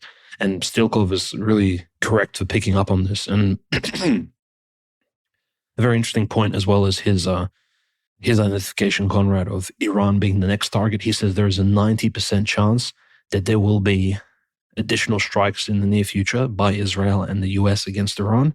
90%. And he says the only way Iran can save itself, even from the protests currently ongoing, is if it chooses to go down the Tiananmen Square route, as China has in the past, which means, of course, a huge military-style suppression of the protests, because we understand the protests are not, yes, a portion of them may be organic and natural, but Stilkov is saying that these protests are part of the geopolitical pressure by Israel and by the US against Iran, Iran being one of Russia's biggest military allies in this conflict alongside North Korea, much, much larger than China even, because China is still selling, military equipment and parts for drones to Ukraine, like as we speak. So China, in fact, has been funding both sides, but definitely North Korea and Iran have stood behind Russia, like well and truly, and haven't supported Ukraine at all. And Stilkov is correct to pick up basically that Iran right now is on the brink, and Russia really needs to, as you said, like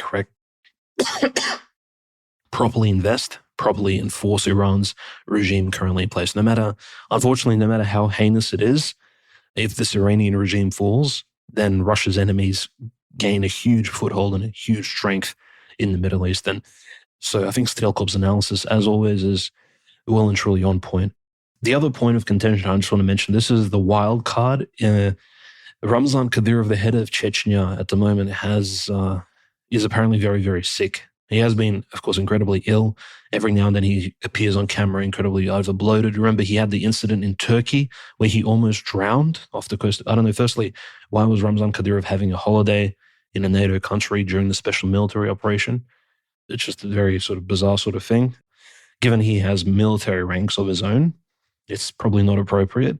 And he almost drowned, and a Turkish lifeguard saved him. But he's been having these health issues over the last few years, and they've apparently escalated. And the successor of Ramzan Kadyrov in Chechnya will also impact quite a lot of things, because we know Turkey's interest in Chechnya. We know that Chechnya is a huge point of foreign Wahhabi integration. The Gulf states attempted to infiltrate into Chechnya in the 1990s and infect the local Sunni Islam with Wahhabism and hardcore Salafism. It didn't necessarily succeed, but it did cause a lot of bloodshed on the ground, tens of thousands of deaths, etc. So they're going to maybe try that once again if things destabilize further. I'm not saying Ramzan Kadyrov is a good person, but even the death of a scoundrel will be utilized quite efficiently, I think, by the powers that be. And unfortunately, there's huge drama amongst, for example, the Russian nationalists right now, the Russian community, as well as people like Pavel Gubaryov against General Abtsialaudinov, right? I note that Abtsialaudinov, this is the Russian general who was in charge of the liberation of Kursk. This is he's the major Chechen general. He has quite a big nose, and his middle name is Aronovich, right? So I won't say much more than that. And also, despite the fact that I believe his watch is incredibly expensive. It's like triple or quadruple the salary of like a regular Russian. So I don't know if military salaries in Russia are that high to be able to afford sort of luxury watches of that sort. Again, questions arise, and I'm not just the one who's bringing these up. A lot of Russian nationalists right now in Russia are very skeptical of General Alaudinov's behavior online. So there is growing tension. Alauddinov continues, for whatever reason, to support these Central Asian migrants in Russia, and the Russian community, as well as people like Pavel Gubaryov and let's just say Russian white Orthodox veterans, are coming out against this migrant infestation taking place in big Russian millionnik cities like Nizhny Novgorod, of course, St. Petersburg and Moscow itself, and other cities across Siberia, close to Kazakhstan's border. Because the Kazakhstan-Russian Federation border, that is the Mexico-US border. So they have almost no control over there, sadly. A lot of people come over illegally, and just there's huge internal domestic tensions. That being said, the silver lining here, Conrad, is that it's not just Russia that's having problems internally. Just this week, there's been a report released officially from, I think Ukraine has like an ombudsman of some sort that's basically released the report that 11.5 million Ukrainians have left the country since the beginning of the SMO, which is insane. And that includes the Ukrainians that have become Russian citizens. But still, a loss of 11.5 million people. That's almost, if you think about it, almost a third of the population from the late 1990s, and an insane loss of, and not just I would say human life. These people are maybe still around living in Europe, America, Russia, etc., but just a loss of just input into the nation building, loss of taxpayer income. And just for reference, this is how much the Ukrainian youth has lost basically any inspiration in the Ukrainian regime. Remember, in October of 2025, the Ukrainian government, Zelensky personally basically allowed for young people between the ages of 18 and 22, I believe, to leave the country. Well, in October, November of last year, the stats have come out. 170,000 young men left Ukraine in 2 months of last year, and probably more so now. I bet the numbers are well over 200,000 at this point. So, to speak about domestic issues in Russia and to not point out that Ukraine is falling apart at the seams is not, is just being, the comparison is not even there. So Ukraine at the moment is suffering, and it's surprising that the country is still standing like a Frankenstein's monster of sorts. NATO funding is an impressive thing, being able to keep this sort of abomination, this homunculi, well and truly up on its 2 feet. So, but eventually I think the clay giant will fall over, and sadly it's just a matter of how many Orthodox Christians can Zelensky take down with him. I think that's probably his goal right now, is just to just damage maximize in order for the Russo-Ukrainian relations in the future to take very long to heal and rebuild. I think that's the sad part about this entire thing.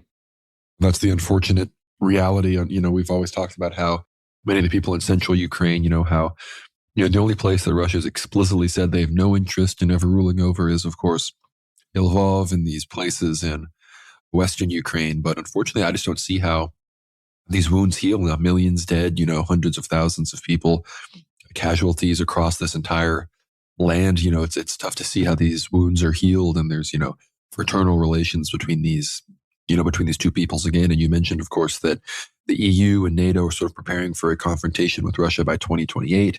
We know 2027 is in many ways the target date that Chinese and US officials have sort of put a pin in for Chinese-Taiwanese reunification. Now we're talking about 2026, even the next few weeks being sort of the definitive hour for potential decapitation and removal of the Iranian regime. It seems that the next 3 years, we're going to see an attempt for the trifecta, the, sort of taking on of all of the major threats to American hegemony, so that America, in the unipolar situation can be preserved. And again, Iran, it seems that they might be capable. Russia, I don't know if that's something that's really going to go down. I don't know if they want to cleave Russia back into the fold or actually fully destroy them, because that's a tall order.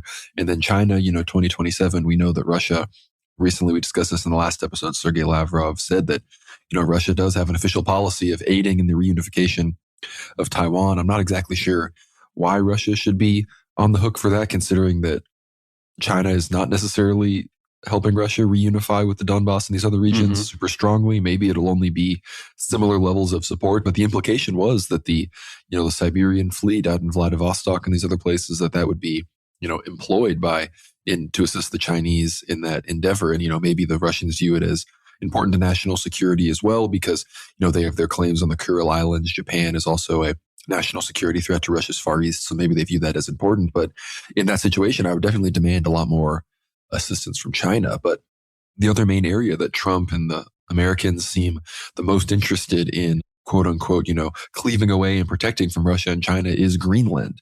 And of course, Trump, he's already appointed his special envoy to Greenland. He's openly discussing how we need Greenland for national security reasons. There's Russian and Chinese ships all over Greenland. And so in response, the Prime Minister of Denmark, this is from ABC News, has urged Trump to stop threats of annexing Greenland. This comes after public comments from Trump and the wife of top advisor Stephen Miller garnered international attention. Stephen Miller's wife, she posted a picture of Greenland, with an American flag over it, implying that the U.S. Is going to annex Greenland. The article goes on, I have to say this very directly to the United States. Danish Prime Minister Mette Frederiksen wrote in a statement on X on Tuesday, it makes absolutely no sense to talk about the United States needing to take over Greenland. The U.S. has no right to annex one of the 3 countries in the Danish kingdom. Greenland Prime Minister Jens Frederik Nielsen also released a statement saying, our country is not an object of superpower rhetoric. We are a people, a country, a democracy. This has to be respected. In an interview published in The Atlantic on Sunday, Trump was asked about his repeated calls for the U.S. to annex Greenland in the name of national security, saying, "We do need Greenland, absolutely, we need it for defense." On Saturday, Katie Miller, the wife of Trump's Deputy Chief of Staff and Homeland Security Advisor Stephen Miller, posted a picture on X of the American flag over the map of Greenland. He captioned the post, "Soon." Prime Minister Nielsen referenced disrespectful posts on social media in a statement on Sunday. "We're open to conversations, but it has to be through the right channels and with respect to international law. And the right channels are not random and disrespectful posts on social media," he said.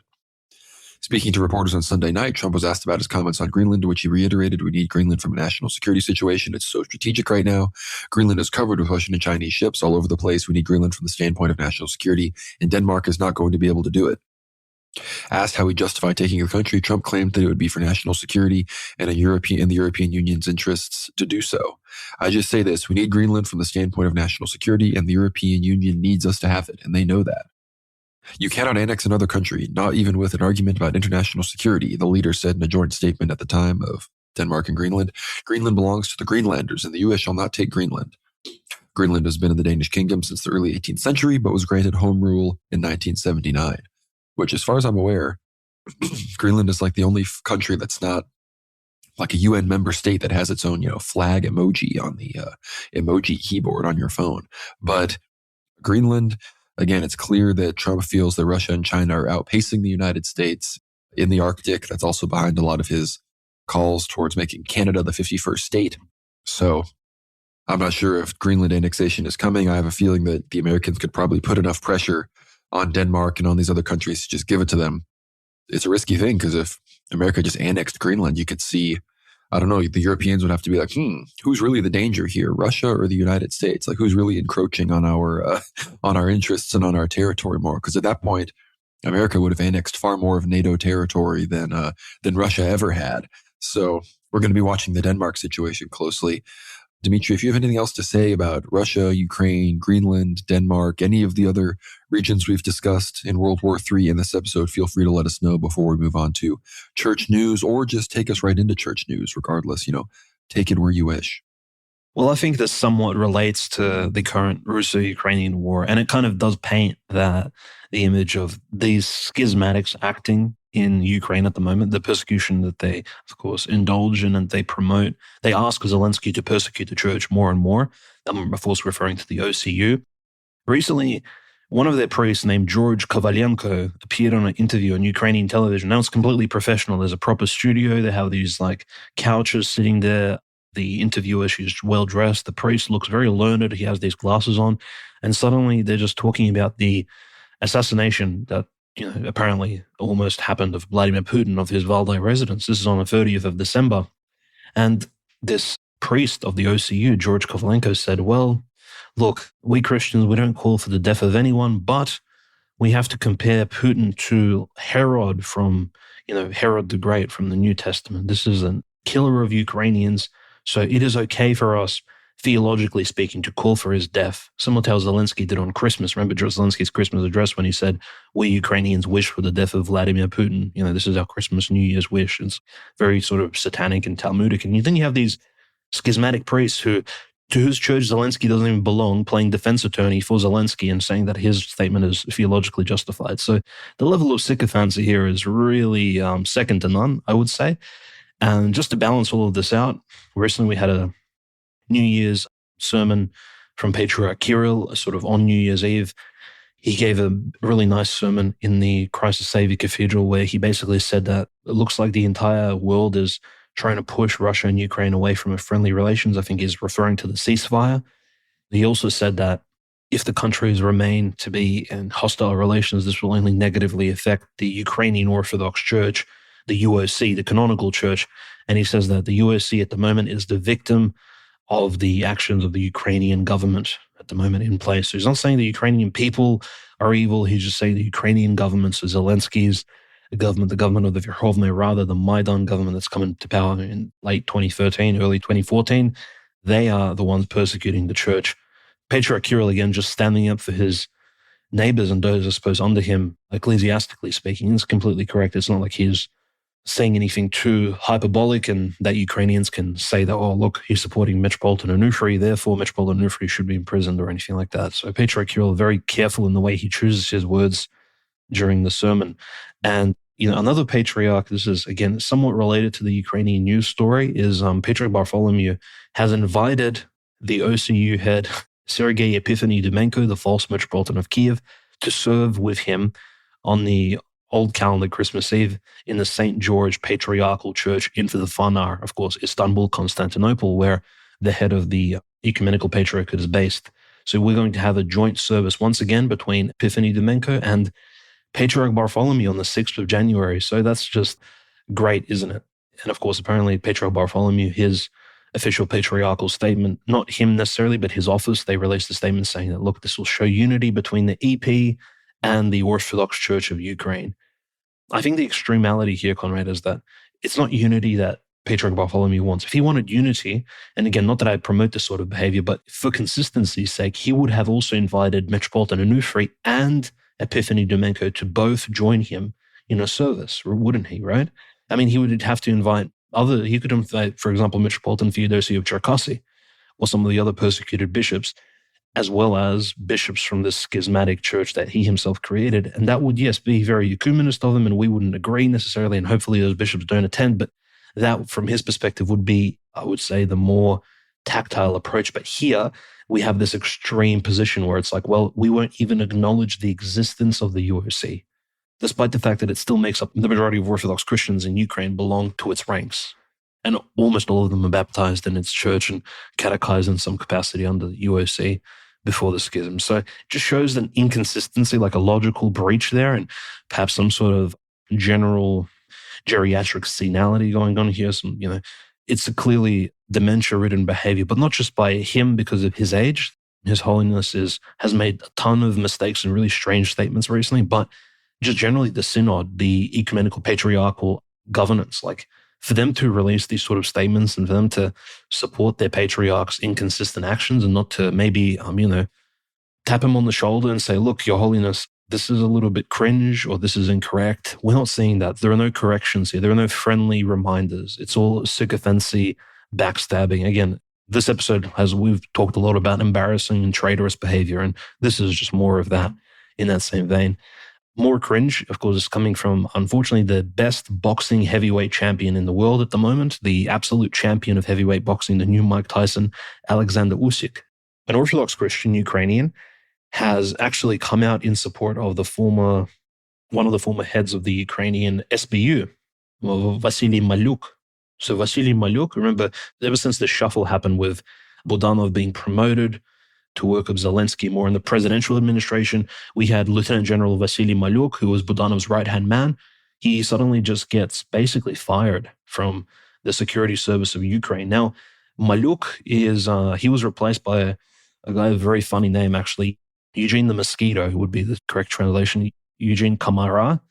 So this Eugene guy will be taking control of the Ukrainian sort of foreign spy service. Mind you, this spy service was also responsible for spying on Orthodox Christian clergymen, which is why Alexander Usyk, who claims to be a supporter of Metropolitan Onufri, he spoke out when the Kiev Petrevsk Lavra was getting shut down. Alexander Usyk came out, this heavyweight boxer, and said, look, this is incorrect, I disagree with this, etc.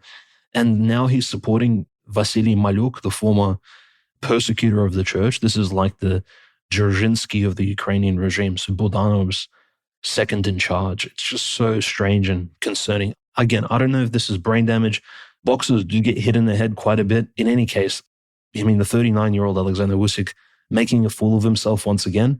And the reason I point this out is because a lot of Ukrainian and Russian commentators have been saying, look, when the electoral rush for the water well begins in Ukraine, once Zelensky steps down, we may have these weird, like, boxing champions, for example, Klitschko, the mayor of Ukraine, right, who runs all these, the mayor of Kiev, Ukraine, who runs all these brothels and other places of, shall we say, bad reputation in Kiev. He may be running for the presidency. He's incredibly popular in Kiev city itself. He's like the big gangster type figure. We may have Alexander Usyk running for the presidency with Budanov, with all these other figures, with Arestovich potentially coming out. It's just going to be an absolute cesspool of quasi-celebrity, quasi-oligarchic vyskочки, these like fake personalities who have really not just no proper political backgrounds, but clearly people who have been in some capacity involved in persecution against the church running for the presidency of Ukraine in the near future.